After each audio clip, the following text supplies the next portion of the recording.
Oke, assalamualaikum warahmatullahi wabarakatuh. Waalaikumsalam warahmatullahi wabarakatuh. Ya, terima kasih kepada Bapak Ibu Guru yang berkesempatan hadir pada hari ini. Sebelumnya, mari kita sama-sama haturkan puji dan syukur kehadirat Allah Subhanahu wa Ta'ala, karena kita sudah diberi kesempatan kesehatan sehingga kita bisa berkumpul dalam rangka aksi nyata guru penggerak dengan tema budaya positif di sekolah kita. Salawat serta salam tak lupa juga kita curahkan kepada junjungan kita Nabi besar Muhammad sallallahu alaihi wasallam. Allahumma sholli ala sayyidina Muhammad wa ala sayyidina Muhammad. Kemarin kita habis pertemuan ya. Ibu-ibu datang di sekolah, pertemuan pendampingan individu yang kedua. Nah, sekarang saya ingin menjelaskan aksi nyata. Kebetulan kita di guru penggerak, kita belajar tentang budaya positif. Jadi kita diminta untuk menyampaikan apa yang kita pelajari selama kita mengikuti program guru penggerak.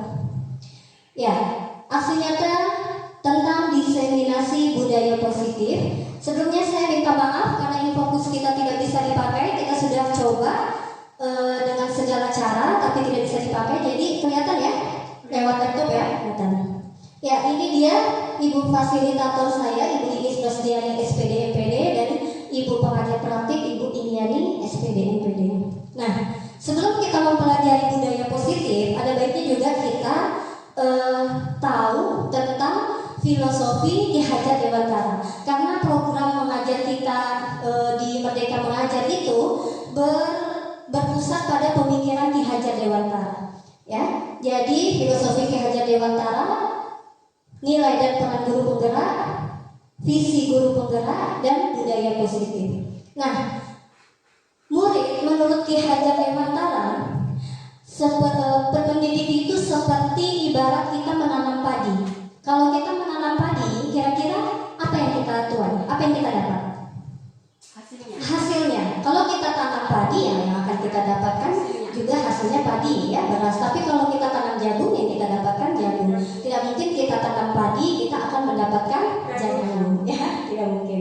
Nah, jadi menurut Ki Hajar Dewantara, peran pendidik itu diibaratkan sebagai seorang petani yang tugasnya adalah merawat sesuai dengan kebutuhan ya tanaman-tanaman itu agar tumbuh dan berbuah dengan baik. Tentu beda jenis tanaman pada perlakuannya. Artinya bahwa guru harus bisa melayani segala bentuk kebutuhan, metode belajar siswa yang berbeda-beda, berorientasi kepada siswa. Nah, kemarin saya pernah menjelaskan bahwa mendidik itu, siswa itu ibarat seperti apa Bu Juri? Seperti perputaran planet ya. Planet itu berputar sesuai dengan fokusnya. Ada yang cepat, ada yang lambat. Begitu juga murid kita. Murid kita juga ada yang cepat, ada yang lambat. Jadi kita tidak bisa memaksakan suatu materi kepada murid kita tuh semuanya harus bisa, tidak bisa. Ya, maka dari itu menurut Ki Hajar Dewantara, bentuk kebutuhan caranya yaitu dengan memberikan kebutuhan metode belajar siswa yang berbeda-beda. Bagaimana supaya semua siswa itu memahami materi kita, ya? Cara perlakuan kita menanam padi dengan cara perlakuan kita ketika menanam jagung berbeda, ya kan? Begitu juga dengan siswa kita, ya. Nah, kesimpulan dari pemikiran Ki Hajar Dewantara, guru sebaiknya memberikan kebebasan kepada anak untuk mengembangkan ide, berpikir kreatif, mengembangkan bakat dan minat siswa, tapi kebebasan itu bukan mutlak. Tetap perlu adanya tuntunan dan arahan dari guru agar anak tidak kehilangan arah dan membahayakan dirinya. Artinya apa? Peran kita sebagai seorang guru itu bukan menuntut anak, tapi menuntun bagaimana supaya tumbuh kembang anak itu berjalan sesuai dengan kodratnya. Ya, apa kodratnya? Kodrat alam dan kodrat zaman. Bagaimana anak-anak itu bisa mengembangkan minat dan bakatnya, ya. Tapi kita hanya memberikan arah saja agar anak-anak tidak kehilangan arahnya. Itu peran kita. Bukan menentukan kamu harus di sini tidak. Hanya mendampingi. Ya, lanjut. Apa yang dapat segera saya terapkan lebih baik agar kelas saya mencerminkan pemikiran Ki Hajar Dewantara? Nah, apa yang kita lakukan? Yang pertama, memberikan kebebasan kepada anak untuk memahami materi sesuai dengan kemampuannya. Berikan kebebasan kepada anak, ya, karena anak itu tidak sama, ada yang cepat, ada yang lambat. Kasih dia kebebasan, jangan kita tuntut.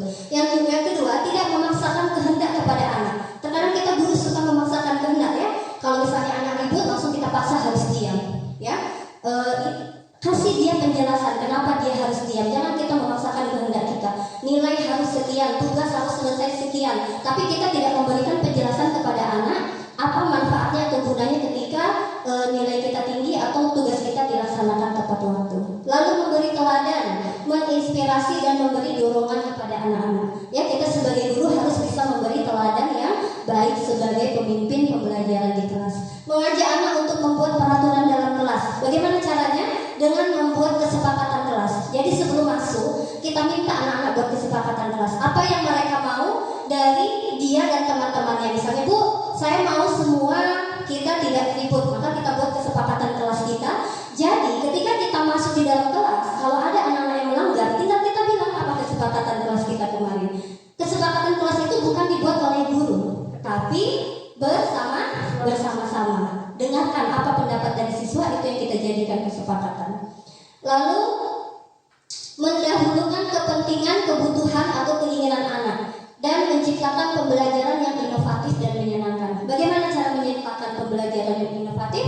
Yaitu dengan membuat media pembelajaran yang menarik. Bisa melalui Canva, ya, PowerPoint, atau misalnya poster, ya, banyak media pembelajaran.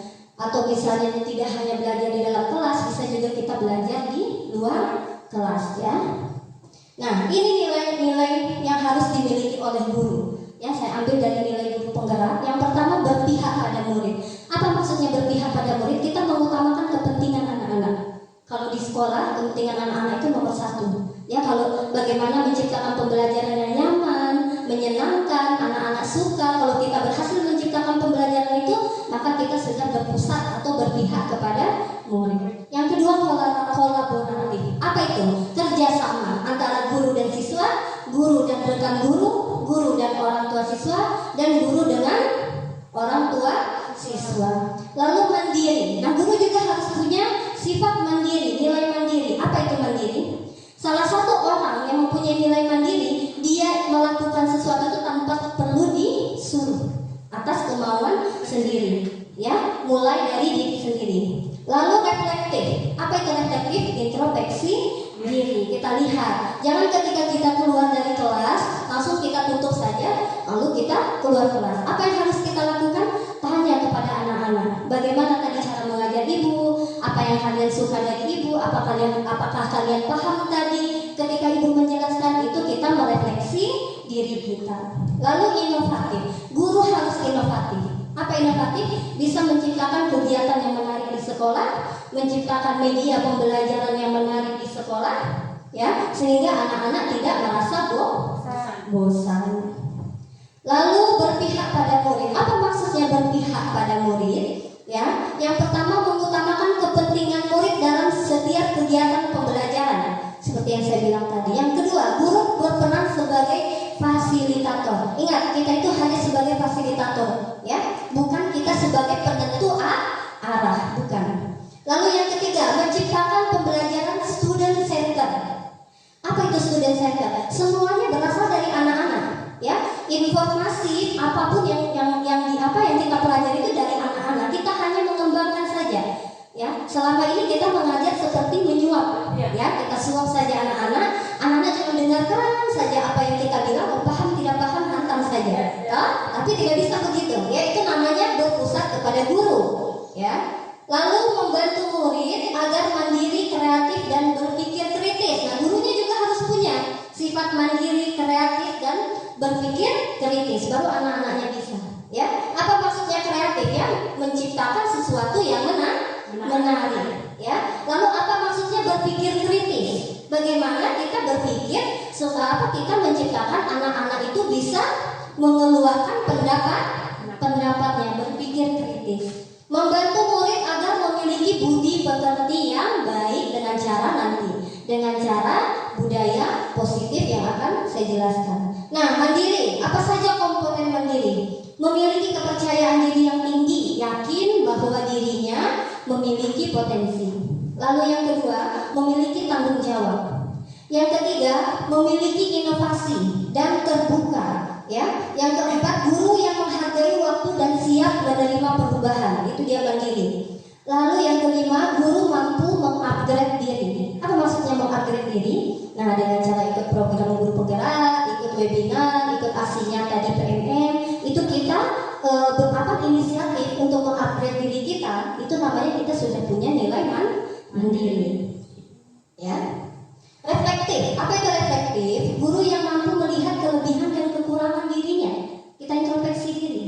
Yang kedua, guru yang selalu melakukan introspeksi diri, senantiasa memaknai dari pengalaman yang pernah dilalui. Jadi kalau setiap ada kejadian, kita pikir, oh ternyata saya begini, oh ternyata saya salah, oh ternyata itu namanya refleksi. Kita sering ya kayak gitu ya, refleksi diri.